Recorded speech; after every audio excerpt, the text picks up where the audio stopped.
If I can have everybody's attention here in the Media Center, we are now pleased to be joined by Dale Earnhardt Jr., driver of the number 88 Microsoft Windows 10 Chevrolet for Hendrick Motorsports. Big week for you, Dale. Not only the fact you get back from Germany, but you have such a tremendous partnership now with Microsoft and Windows 10.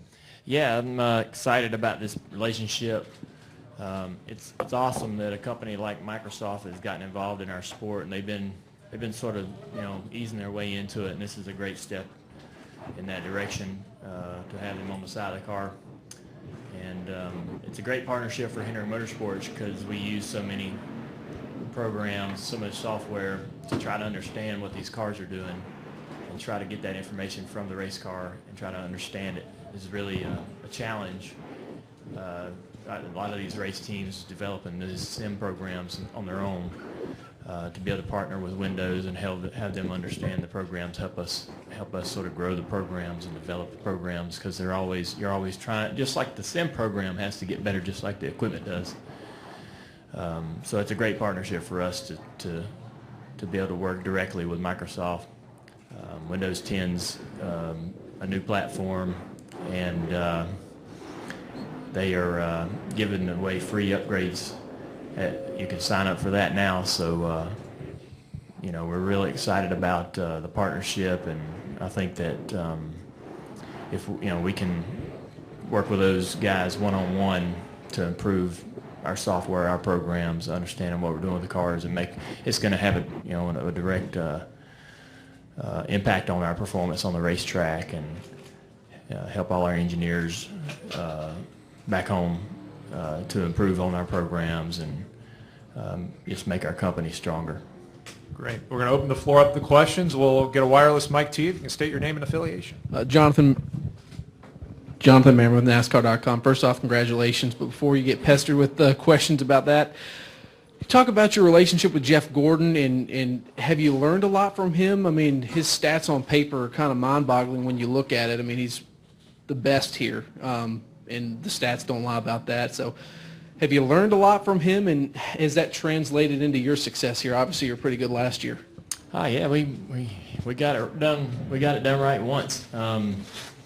This place is a lot of fun, but you have to temper your expectations because anything can happen. It gets really aggressive there at the end of the race, and we've had a lot of good finishes that have ended because of either my mistakes or we getting run over by some other guys or just getting into somebody else's mess or creating our own mess. I mean, just a lot of things happen at the end of the race where it gets real aggressive, and you can basically just run over everybody if you want to.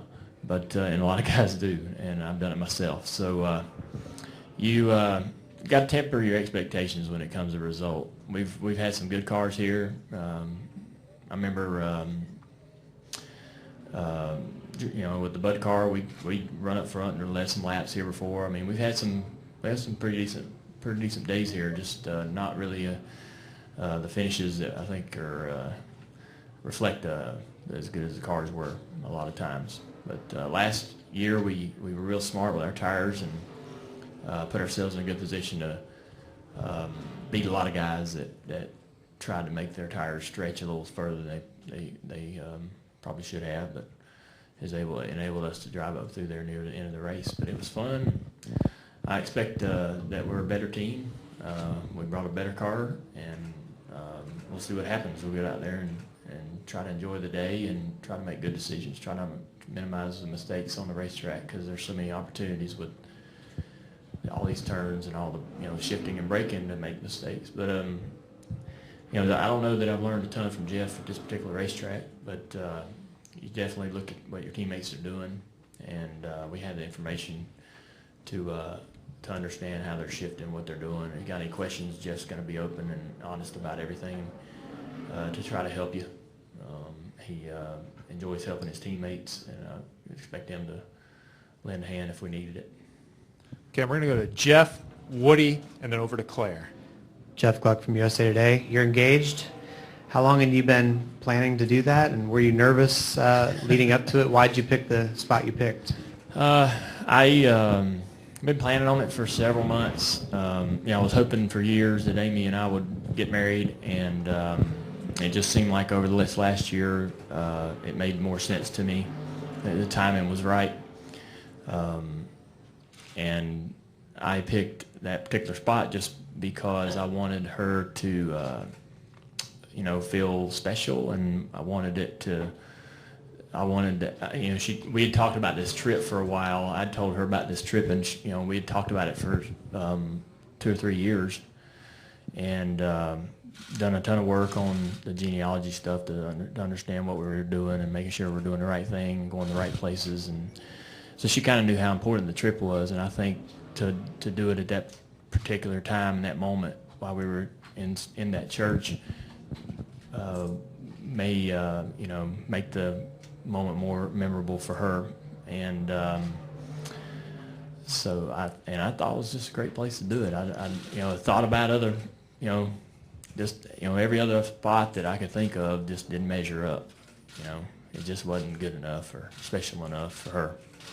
You're such a romantic. Let's go back to what you came. Yeah, she was blown away. Yeah, she certainly didn't have an idea that was going to happen, I don't think. Woody King with MRN, Dale. Just curious your thoughts on the new rules package changes coming up for Kentucky and maybe some more tracks down the road. And do you think the new Drivers' Council had something to do with that? Well, I think that the Drivers' Council definitely can be a small assistant to NASCAR in making those type of decisions. But I think NASCAR made that decision based on a lot of factors. And obviously they really have a great opportunity to learn and try something different without a huge penalty, I suppose, to anybody. And I think the drivers were definitely open to trying something.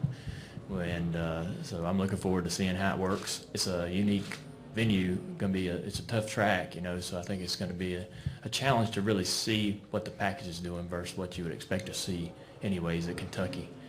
I don't know that the racing is going to look a lot different just because the track's so rough, slick, and so any package is going to kind of look similar, But I'm looking forward to seeing what happens. We're going to be there for a couple of days practicing. They give us a lot of ample time to practice and learn and understand how to adjust our cars to that package. So I'm happy about the decisions they made, so I'm looking forward to it.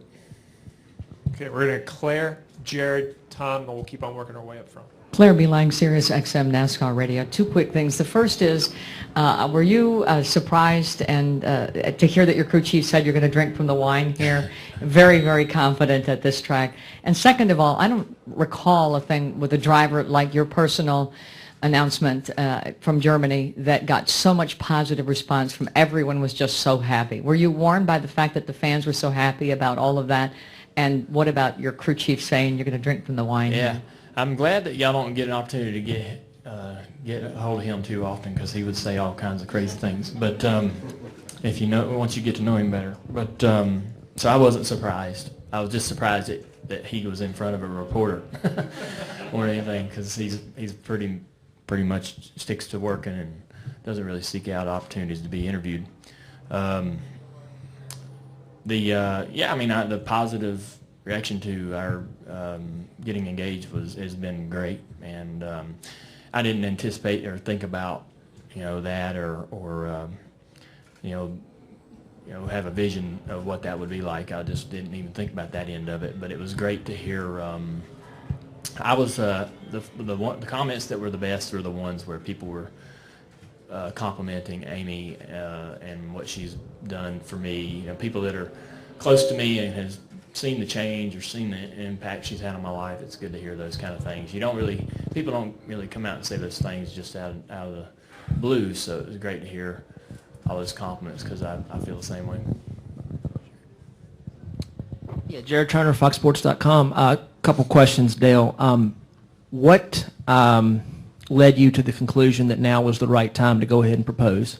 And secondly, the Confederate flag, the statement NASCAR issued this week, what's your take on that? Yeah, I've made my comments on the Confederate flag several times, and I stand behind NASCAR's stance to remove it. I think it's offensive to an entire race. It really does nothing for anybody to be there flying. So I don't see any reason. It belongs in history books, and that's about it.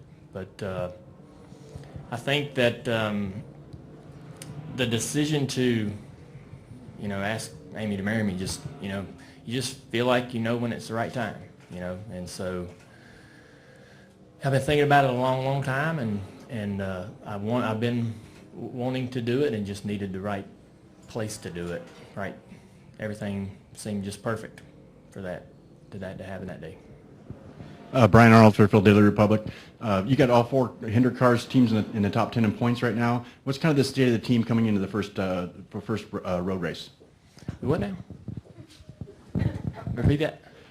You got all 4 cars in the top 10 in points right now. What's kind of the state of the team coming into the first road race? I don't know. I mean, I think that, I feel like that everybody's had a week to recharge and get excited about the rest of the year. You got a lot of races coming up, and there's no testing, so we haven't been doing the typical road course testing that we do. I feel like that, a lot of, Jeff comes in here with a lot of confidence. Jimmy typically comes in here with confidence as well. I come in here just to have a good time and see what happens. I don't know about Casey. I haven't really talked about it much, but Greg's excited, pumped up, ready to get back to work. I imagine all the guys on the teams are also equally excited and ready to get back to work, regardless of what track you're at. So just to be racing, doing something at the track is fun. The break was good, the trip was good, but it's good to be back doing what you're used to doing, being at the track and driving cars and working on them. Tom and Bob. Dale, hi. Tom Fitzgerald, San Francisco Chronicle. I'd like to get back to an earlier question about your relationship with Jeff Gordon. You said that he's been very helpful in terms of giving you information and things like that as a teammate, of course. And I was wondering about your relationship with him when you were younger, and when he was. You're obviously younger than he is, but he had the very strong rivalry with your dad. I was wondering has it always been cordial with you and him? Yeah, I mean, I've always had a good relationship with him. We've maybe had a few small disagreements on the racetrack, but nothing that's memorable. And we've always got along, and I always respected him because him and Dad had a pretty good relationship, and they did some business together. So I, figured if Dad thought he was worth doing business together, he must have thought he was a pretty good guy. And so I always had a lot of respect for him, and always, I knew he was a great race car driver and pretty smart outside the car too. Just knowing some of the things he does on the business end of things today and in the past, it's pretty impressive. So, it'd be fun to see how he handles retirement and how he is in the booth. I think he's going to do a good job as far as that goes. And I think he's also wants to continue to be an influence and a big part of Hendrick Motorsports. So it'll be good to have his expertise and his mind, still kind of plugged in, helping us. Okay, Bob, Kenny, Brock, and then we'll finish up with Steve. Bob Hocker, CSPN. Did you propose, was it at a church that your family had, it had an ancestral, and did everything go just exactly as planned, or was there any big... My sister was asking me what I was going to say, and I told her I didn't have any idea. I was just going to go for it. And if it didn't have to be perfect, and maybe if it wasn't perfect, that was a good thing, to have some, I didn't want to set it up to where it was cheesy. I just wanted it to be natural and impromptu, so it was the town we were in is Ilbesheim, and my 10th, 9th grandfather lived there, went to church there, and that church is the church that they went to. It's over 1,000 years old apparently, but very old church. The town's very old. There was 300 people living in it 300 years ago, and there's 300 people living in it today, and nothing's really changed. I mean, the buildings and everything's very old and traditional, as is a lot of what we saw over there in the areas we spent most time. We didn't really go to the bigger cities, but we wanted to get more of an older, authentic experience. So we went to, I've known all this stuff, doing all this genealogy over the years, but you can only trust what you can read on the internet, right?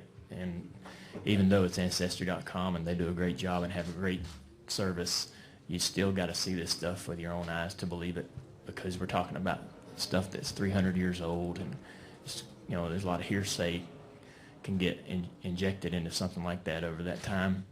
So we went to the city of Spire and to the archives and actually held the book that this church used to document handwriting documentation of births, deaths, baptisms, and I could sit there and read the individual, the individual writings of my 10th grandfather, my 9th grandfather, when they were baptized or when they died, and I can see it with my own hands, and I'm holding the book, the original book. So that made me more confident to make the decision to propose to Amy in that church, with that connection to that church. And I don't have a church because we race on Sundays. I went to St. Mark's Lutheran in Mooresville when I was a kid, but I don't have a church. So I'm Lutheran, and if I wanted to go to church and I could, I'd go to St. Mark's. But I just thought that that was a good place to do it, and hope that answers the question. Kenny Bruce with NASCAR.com. Before I ask my question, your 10th grandfather's name? Hammond. It's spelled, it's kind of like Hamman.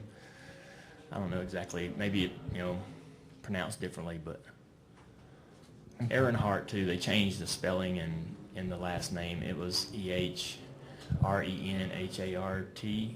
They changed it over the years, but yeah. Okay.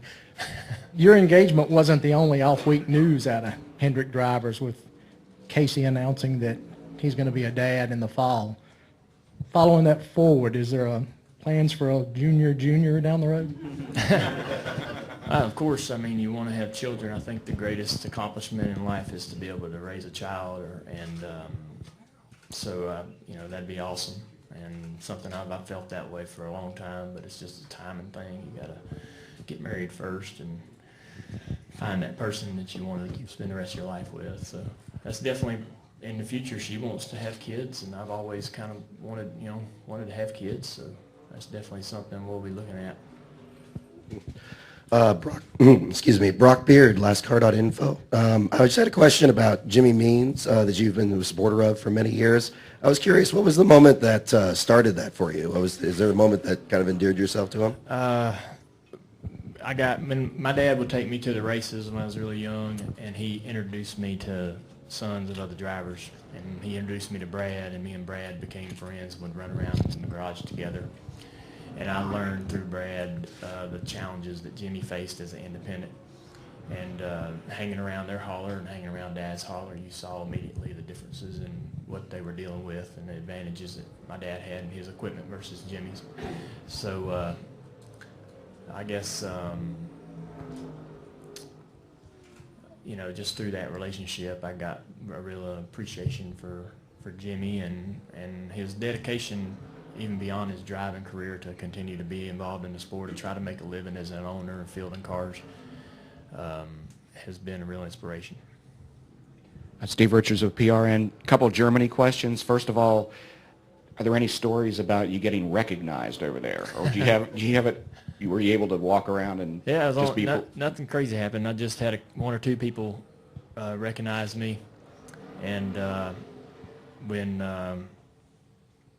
for the most part, I was in some of the older towns, very small towns that it's not very touristy areas, and so we, people didn't know why we was walking around in the street, but they didn't care, and they never probably watched a race, but I don't know if they even, I know they show the races over there, but I don't know how much coverage they actually have outside the city.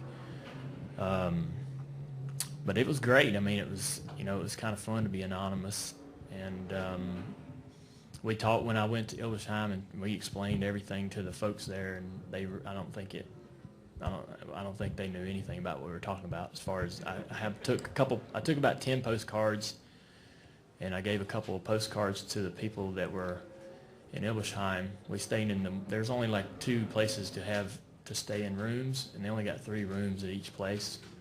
And so we were talking to the innkeeper where we were at, and he was feeding us dinner, and I showed him the postcards. And I had a guy with me, Martin, that does our IT at Junior Motorsports. He's German, and he could sit there and interpret for both of us. And we showed him everything on the card and told him all about it. He'd never seen anything even remotely like a NASCAR cup car, and didn't know what he trying to get him to understand that I was the driver. It wasn't registering, and it was kind of refreshing, to be honest with you. So did you get to drive the Autobahn?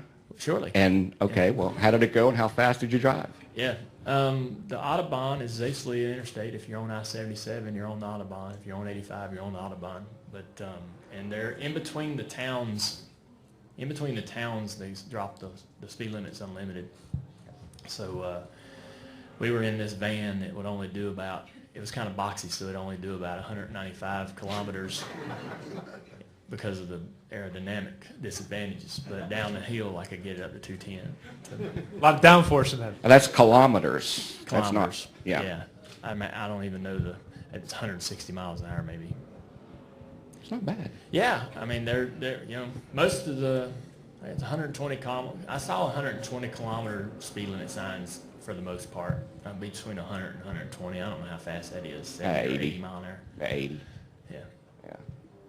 Okay. It was good, and they're very sharp and smart. It's not like even though you're going that fast and there's guys going faster, there's some structure to it. You don't sit in the left lane.